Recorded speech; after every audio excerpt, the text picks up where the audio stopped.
একসময় এক রাজা ছিলেন, নাম অরিন্দম। তিনি ন্যায়পরায়ণ ও দয়ালু ছিলেন। একদিন তিনি প্রাসাদের উঠোনে দাঁড়িয়ে দেখলেন প্রজারা মুখ গোমরা করে আছে। প্রজারা আমার? তোমাদের মুখে হাসি নেই কেন? মহারাজ, মাঠে ফসল হয়নি, আমরা খাবো কি? ভয় পেও না, তোমরা আমার সন্তান সম, আমি ব্যবস্থা করব। এরপর রাজা তার মন্ত্রীদের ডাকলেন।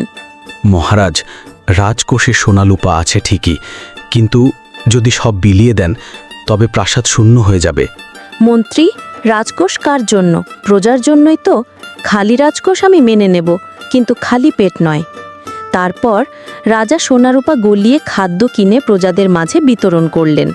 কয়েকদিনের মধ্যেই মানুষ না খেয়ে মরার হাত থেকে বেঁচে গেল। মহারাজ, আপনার দয়ার কারণে আমরা বেঁচে গেছি। কিভাবে কৃতজ্ঞতা প্রকাশ করব? কৃতজ্ঞতার দরকার নেই, তোমরা সুখে থাকলেই আমার আনন্দ। রাতের বেলা রাজা বারান্দায় দাঁড়িয়ে তারার দিকে তাকালেন। সত্যিকারের রাজা সেই যে প্রজার অশ্রু মুছে দেয়। এরপর থেকে মানুষ তাকে শুধু রাজা নয়, পিতার মতো ডাকতে শুরু করল। রাজা অরিন্দম ইতিহাসে অমর হয়ে রইলেন, একজন দয়ালু ও প্রজাপ্রেমী শাসক হিসাবে। এই গল্পের লেখক মোহাম্মদ রায়হান। হে বন্ধুরা, এরকম আরও মজার মজার ভিডিও পেতে চাইলে সাবস্ক্রাইব এবং ফলো এবং সাথে একটা লাইক দিয়ে যাও।